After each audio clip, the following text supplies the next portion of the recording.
నమస్తే, welcome to RS Shankar YouTube channel. Praja Bhavan దగ్గర ఉన్నాం మనము. ప్రజల సమస్యలతోటి ఉన్నారు. కొంతమంది ఇక్కడికి ఉన్నారు. వాళ్ళ సమస్యలు ఏంటి, వాళ్ళు దేనికోసం వచ్చారు అన్నది తెలుసుకుందాం. అన్న, ఎక్కడి నుంచి వచ్చారా? మేము చోలపల్లి ఫరూక్ నగర్ మండల్, షాద్ నగర్, రంగారెడ్డి డిస్టిక్. ఏం ప్రాబ్లం అన్న? ప్రాబ్లం భూమి ప్రాబ్లం అన్న. మా చోలపల్లిలో జామే మస్జిద్ ఉంది. జామే మస్జిద్ పేరు మీద ఎలికాగూడ పెద్ద నగరంలో 187 ఎకరాల భూమి ఉంది అన్న. మా మస్జిద్ పేరు మీద ఆ భూమిని వేరే వాళ్ళు కబ్జాలో పెట్టుకున్నారు. వేరే వాళ్ళు రిజిస్ట్రీగా చేస్తున్నారు. అర్థమైందా? మేము 35 సంవత్సరం నుంచి మేము వక్ఫ్కి తిరుగుతున్నాం. కేసీఆర్ ఉండేప్పుడు కూడా తిరిగినాం. 10 జగ అప్లికేషన్లు ఇచ్చినాం. ఏం కాపాడతలేరన్నా. ఇప్పుడు రేవంత్ అన్న సీఎం అయిందిగా, కాంగ్రెస్ గవర్నమెంట్ వచ్చిందిగా. రేవంత్ అన్న మాకు సహకారం చేస్తారు, మాకు సహకారి చేస్తారని ఈడ వచ్చి మేము అప్లికేషన్ ఇచ్చినాం. అర్థమైందా?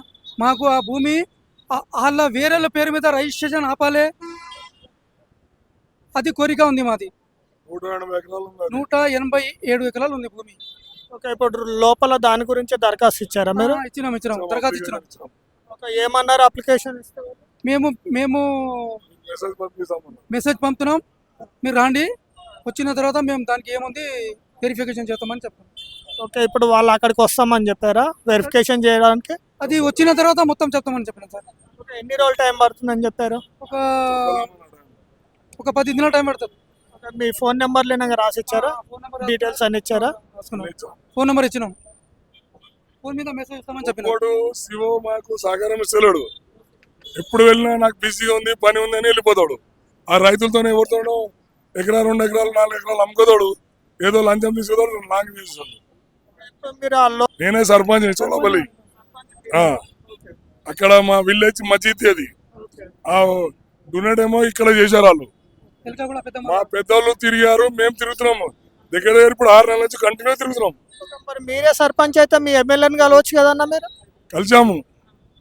అందులో ఈ గవర్నమెంట్ పడిపోయింది కదా, టీఆర్ఎస్ గవర్నమెంట్. అందులో రేవంత్ అన్న వచ్చాడు కదా, దానికి ఏమైనా సహకారం అవుతుందో హెల్ప్ అవుతుందో అనుకున్నాం. ఒక ప్రాపర్టీ అది 170 ఎకరాలు. దానికి బోర్డు రెస్పాన్స్ ఇవ్వడం లేదు అసలు. కోర్టు కేసు గెలిచినాం, గజీట్ ఉంది, మొత్తం ఎవరిచ్చారో ఇనామతి కూడా ఉంది మా దగ్గర. పేపర్స్ ఎటు జట్ ఉంది, కోర్టు జడ్జిమెంట్ ఉంది మా తన. దానికి చింత చెట్లు ఉన్నాయి, అవి అన్ని అర్రా చేస్తుంటే మా పెద్దోళ్ళు అప్పుడు అన్ని రికార్డు ఉంది మా తన. దాని తర్వాత కూడా బోర్డు మనకి హెల్ప్ చేయడం లేదు. అంటే సార్తో కలుగుతామని వచ్చాము ఈ రోజు ఎవరు లేరు సార్లు. సీఎం గారితో కలవాలనే అవకాశం ఉంది మాది.